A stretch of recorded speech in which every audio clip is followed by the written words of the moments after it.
Hi. Hi, everybody. Yeah, we had a little I'm technical difficulty getting this kicked off, but I'm Dr. Dan, and this is... Dr. Jessica Hutchins, and we're from Inspire Wellness, functional medicine practice in Cleveland, Ohio. We wanted to talk to you today about the gut microbiome, which is kind of a buzzword these days. So, why is it so important for us to know anything about our microbiome? What is it that makes up the microbiome, and why are we so interested as a profession in terms of figuring out what could be causing chronic disease and how does the microbiome elevate us to a higher quality of life? So I thought I would spend a little bit talking about that before we get started. So the microbiome is a collection of microorganisms that live in your gut primarily, but also on your skin and in your nose and in your upper airway. And what I think is so incredible about the microbiome itself is that the numbers of microorganisms are in the 100 trillion range. And why I find that to be so fascinating, Jessica, is the fact that the human body is only made up of about 10 to 15 trillion cells. So we have anywhere between 7 and 10 times the number of microorganisms that we do cells that make up the human body. So what is it about these organisms that is so critically important to our survival? And so I think it would be really important to take a step back. And what is the role of these microorganisms, and why are we so fascinated with how they impact immune function? So taking that at sort of face value and what we know about the microbiome, we recognize that these microorganisms are responsible for helping us to extract food, or nutrients from our food. 2/3 of our immune function actually works in our intestinal lining. And so there is communication between these microorganisms and our immune cells to make sure that we are protected, and again, that our body is firing on all cylinders. Our microorganisms can make vitamins. Did you know that? Mm-hmm. Like vitamin B and vitamin K, absolutely. And then the other thing that I find really fascinating is that there's a major connection between the microbiome and our brain. And what we now know is that there are 500 times more messenger molecules going from the gut to the brain than the reverse. So perhaps our gut is really a primary brain function, I put that in quotations, and it is doing a lot of the direction compared to what we had thought in the past, that it was really the brain controlling everything else. Here's another interesting point about the microbiome, is that it does regulate body weight. And so if we have a healthy microbiome, then we have a fighting chance to be able to maintain an ideal body weight. And when there's dysregulation of our microbiome, or it's unhealthy, then that can lead to weight gain. And we certainly see an obesity epidemic in our country. What that relationship is with the microbiome, I think, is still being researched. The microbiome, these organisms, which are bacteria and yeast and viruses and even some parasites that make up our microbiome, they produce hormones and chemicals that keep our body functioning on a high level. And then I think a really important point about these microorganisms is that they protect us from what we call opportunistic or bad organisms from getting into the system and acting as disruptors. So this is a really important topic in medicine, and we really need to be focusing on this when we see you as individual patients. And as patients, you should be doing your homework on the benefits of keeping a microbiome healthy. So that leads us into our next segue, Jessica, which is, what leads to a disruption in the microbiome, or leads to an unhealthy pattern in what we would say is dysbiosis? Can you explain what that is and how that impacts people's health? Yeah, I mean, dysbiosis is probably one of the leading contributors to chronic health conditions these days. So biggest reasons we see for it are being born through C-section rather than having a vaginal birth, being bottle-fed rather than breastfed, spending time in the NICU, or being born premature, period. Also different medicines like antibiotics, for sure. I mean, that's probably the biggest risk factor people have out there, especially for kids. And that's why a lot of these chronic diseases really do begin as children, even though the symptoms might not come up until they're adults. So antibiotics, for sure, things like proton pump inhibitors, acid blockers, NSAIDs, ibuprofen, Motrin, that sort of stuff. So that does matter. And not that one time taking a Motrin is going to disrupt your microbiome, but we have people taking them all the time for chronic pain, for headaches, for period cramps every month. So you got to think about that. You might want to try to find alternative medicines. Another big source of dysbiosis is toxins.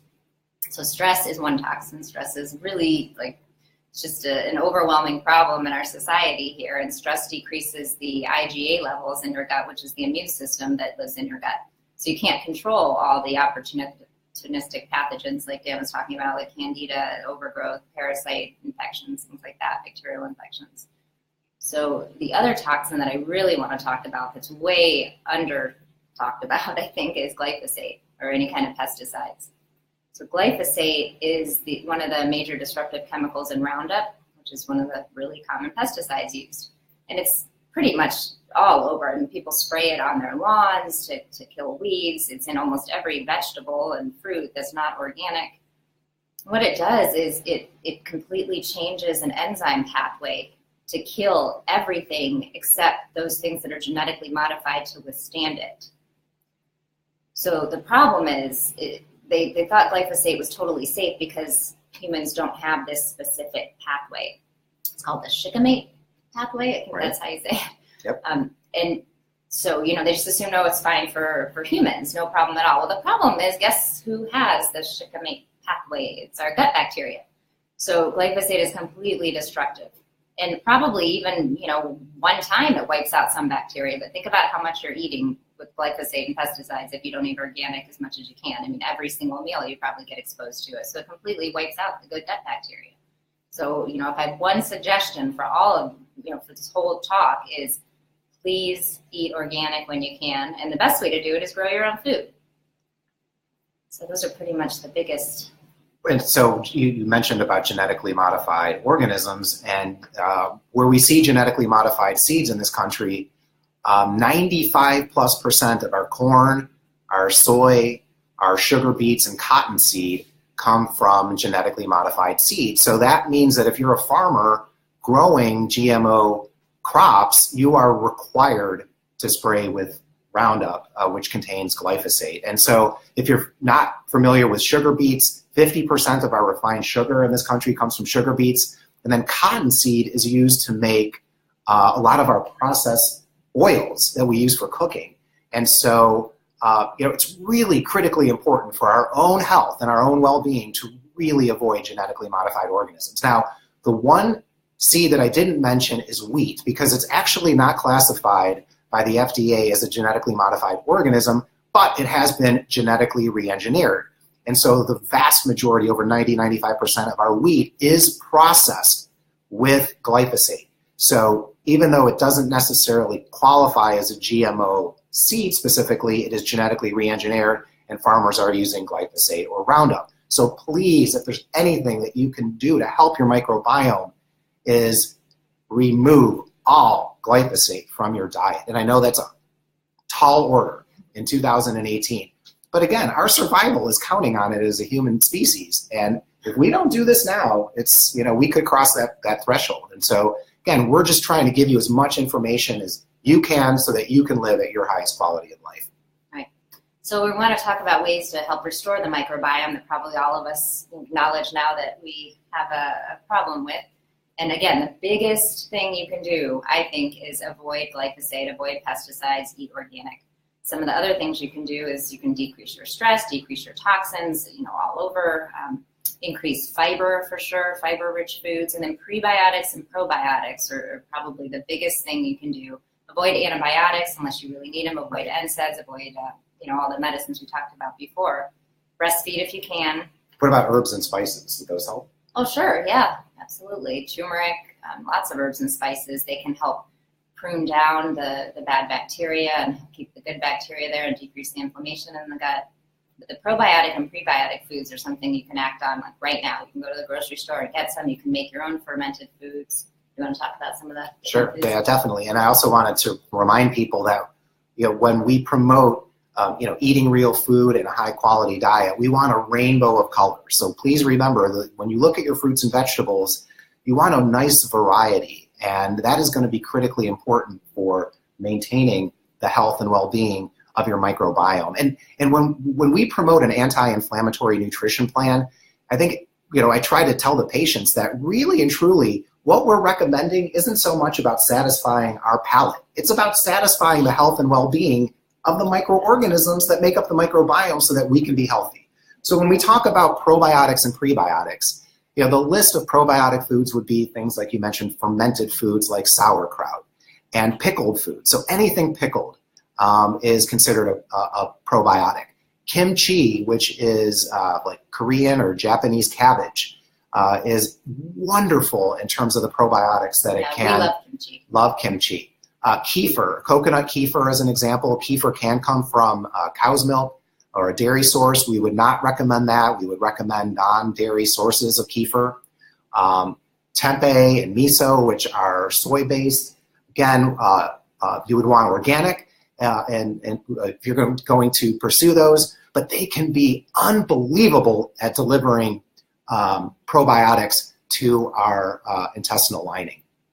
But when we're talking about probiotic-rich foods, we also want to talk about prebiotics. And think about prebiotics as the foods, Jessica, that feed the good bacteria in your gut. So things like asparagus, garlic, onions, ginger and turmeric as spices, artichoke and seaweed. These are wonderful prebiotics. Did you say chocolate? Dark chocolate? So I was going to get to that because I was really excited about this, and I know my mom is watching and she's going to be excited when I say this. But before I mention that, chia seeds and flax seeds are also good prebiotic foods. But in doing some research for this talk today, it turns out that dark chocolate is a prebiotic. And so incorporating some dark chocolate, not a free-for-all, but some dark chocolate into your diet can actually help feed the good bacteria in your gut. So these are really good ways that we can continue to promote a healthy microbiome. And also resistant starches. That's kind of a new buzzword these days. So things like potatoes and rice and different real food starches. The deal with them is the resistant starch content goes up when it's cold. When those foods are cooked, I think it's over 130 degrees, and it turns into a more digestible fiber or soluble fiber, which feeds you, not necessarily your gut bacteria. So you break that down. But if you cool it off and don't warm it up past 130 degrees when you warm the food back up, then it goes right to your microbiome and is food for that. So, cold potato salad, cold rice. Sounds like more research for people to do about a new buzz topic called resistant starch. So that's really fascinating. It really is, because we're learning new things every day to help you achieve a much higher quality of life.